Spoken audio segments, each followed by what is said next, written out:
साथियों, कांग्रेस कभी भी विकास की बात नहीं कर सकती। कांग्रेस केवल हिंदू मुसलमान करना जानती है।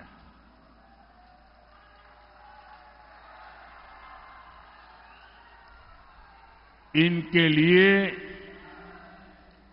विकास का मतलब है सिर्फ उन लोगों का विकास जो उन्हें वोट देते हैं। कांग्रेस किस कदर हिंदू मुसलमान करती रहती है और मैं लगातार इसको एक्सपोज करता हूं। और जब मैं इनकी ये सारी बेईमानी बाहर लाता हूं तो इनको जो इकोसिस्टम है वो चिल्लाने लगता है, बोले मोदी हिंदू मुसलमान लाए। अरे मोदी तो ये जो हिंदू मुसलमान के नाम पर देश को तोड़ने वाले लोग हैं ना, उनका कच्चा चिट्ठा खोल रहा है।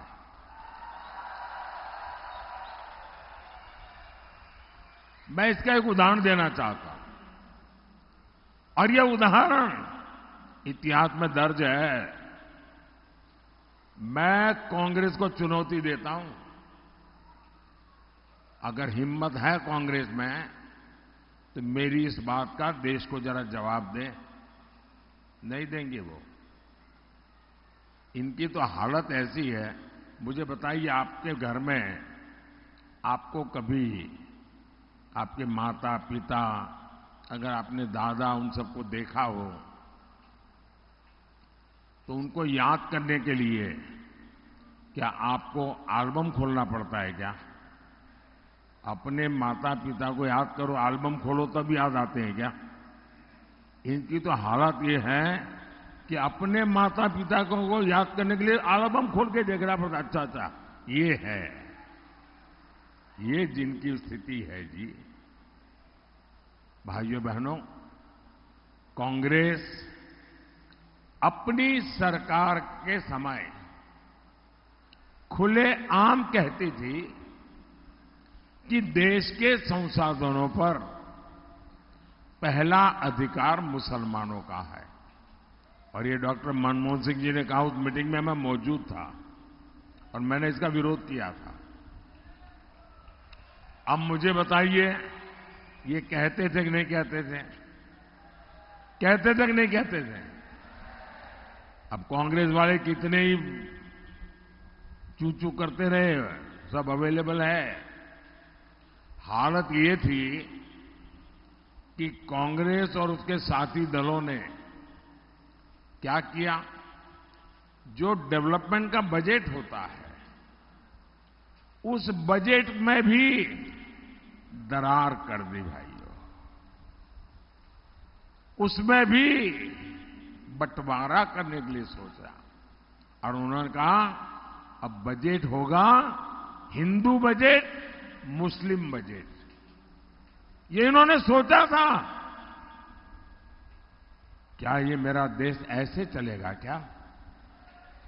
और कांग्रेस चाहती थी कि 15% बजट मुसलमानों के लिए अलग से आवंटित हो जाए। भाइयों बहनों, आप सबसे मैं पूछना चाहता हूं, अब उनको धर्म के नाम पर देश बनाना था, बना दिया। कांग्रेस की मजबूरी थी, दे दिया। अब आप कहोगे कि हिंदू बजट, मुस्लिम बजट, क्या ये देश का भला करेगा क्या? जरा हाथ ऊपर करके पूरी ताकत से बताओ कि मेरी बात समझते हो तो। क्या इस देश का बजट हिंदू बजट, मुस्लिम बजट ऐसा हो सकता है क्या? हिंदू के लिए इतना, मुसलमान के लिए इतना हो सकता है क्या? ये पाप कांग्रेस पार्टी कर रही थी। और मुझे याद है, तब मैं गुजरात का मुख्यमंत्री था। मैंने इसका सबसे पहले विरोध किया था। कांग्रेस और इंडिया अलायंस अगर सत्ता में आए तो ये ही करने वाले हैं। क्या हमें देश को एक रखना है कि नहीं है? हर हिंदुस्तानी एक है, ये जरूरी है कि नहीं है? क्या हिंदुस्तानियों को बांटना अच्छी चीज है क्या? मैं आपसे फिर एक बार पूछता हूं, क्या ऐसे लोगों को सिर्फ यहां नहीं, पूरे महाराष्ट्र में एक भी सीट जीतनी देनी चाहिए क्या? एक भी पोलिंग बूथ में उनका नंबर लगना चाहिए क्या? और मैं महाराष्ट्र के लोगों को बधाई देता हूं, पहले 4 चरण में उन्होंने ये इंडी अगाड़ी को चारों कोने चित्त कर दिया है। साथियों, आज भी इंडी अगाड़ी और कांग्रेस के शहजादे तुष्टीकरण का वही पुराना खेल खेल रहे हैं।